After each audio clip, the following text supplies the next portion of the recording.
I never have enough time. It's hard to make money. I'm always so tired. I can never lose the bloat. I just keep trying and trying. Nothing ever works. The longer and harder I try, the more frustrated I get. I'm right.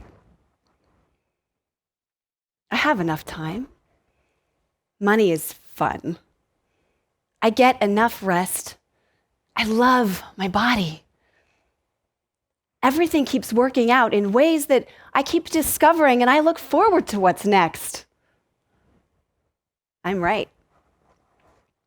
All of these are true stories, and we each hold the pen. We wake up in the morning, and we don't even realize we're doing it. We're spewing thoughts and opinions, all backed up by our habitual thinking and by surround sound evidence that has us feeling terrible, terrific, or anything in between.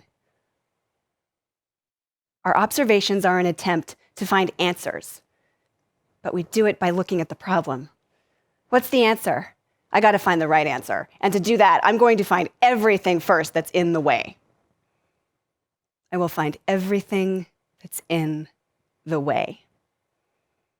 Einstein famously said, "We cannot solve our problems with the same thinking that we use to create them." This means that the problem and the solution, the question and the answer, cannot exist in the same place. This means, per our example, that as long as our attention is on finding what is in the way, we will keep finding what's in the way.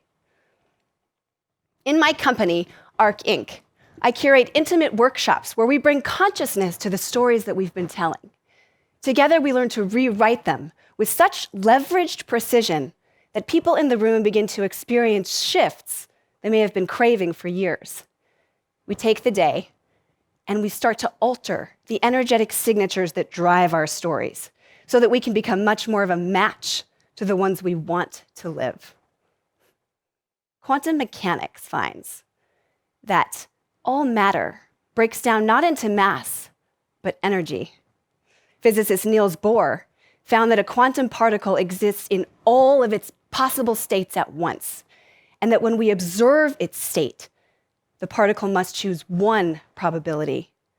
That is the state that we observe.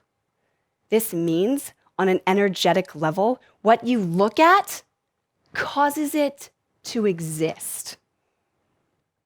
You are that powerful. Now, if quantum mechanics and energetic frequencies are a bit much, let's dial it back to something we work with on the daily, the Google search engine. When we search on Google, we do not think it will give us information on a question we didn't ask. If I search for pizza places, I know with great certainty I will not be delivered a list of Thai food. Online, we give directions only for what we want because we know exactly how the search engine works and we comply. I invite us to remember that our minds are mirroring machines that operate in the same simple, powerful way. In life, we talk about our problems, yes, to solve them. But considering all this information, would that not be the same as sitting down to Google and typing in, "Listen up, I do not want Thai food"? Send. And then being frustrated and pretty upset when up comes more information than you could possibly ever want on Thai food. These things are proven energetically, scientifically, and through our beloved online algorithms. Let's you and I experience it emotionally together.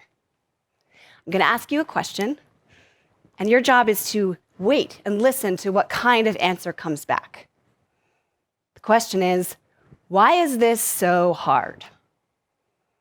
Pick what this is for yourself, a problem weighing on your heart or your mind. Why is this so hard? Because it hasn't worked so far? Can't seem to find the resources? It hurts? I just don't think it will work or that I'm enough.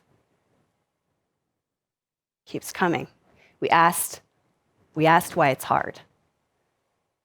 Now let's keep the topic at hand and switch the energetic signature of the question. We flip the question, to why is this so easy? Now, our minds literally leap to find all the resistance it can. And likely, with that same topic that we picked, it's almost impossible to find something that's easy right now in this moment. And that's exactly right. So we widen the question. We widen and soften it to be something much more like, what could be easier about this? There's still probably too much resistance there. That's okay. We go wider, even wider and softer. We're looking for the touch point of belief.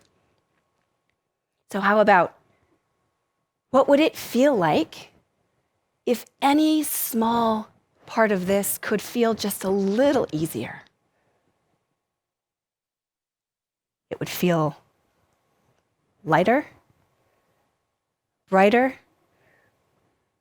more easeful, relieving, relaxing, peaceful, even silly. It takes a tremendous amount of surrender and vulnerability to begin to open to a place where such ingrained and inherited programming is revealed, and then a tremendous amount of courage to be willing to start to oh so lovingly release it. What we're sharing today is one step that we take in my ARC Intensive workshop, where we catch each step back into that old programming and turn our attention, tune our attention. We tell the truth about how we feel and what is, absolutely. We just learn how not to stay there for too very long. With just a hint of a shifted experience, we begin to trust in asking differently. Very different from mantra work, where you're telling yourself what to believe really before you can probably believe it.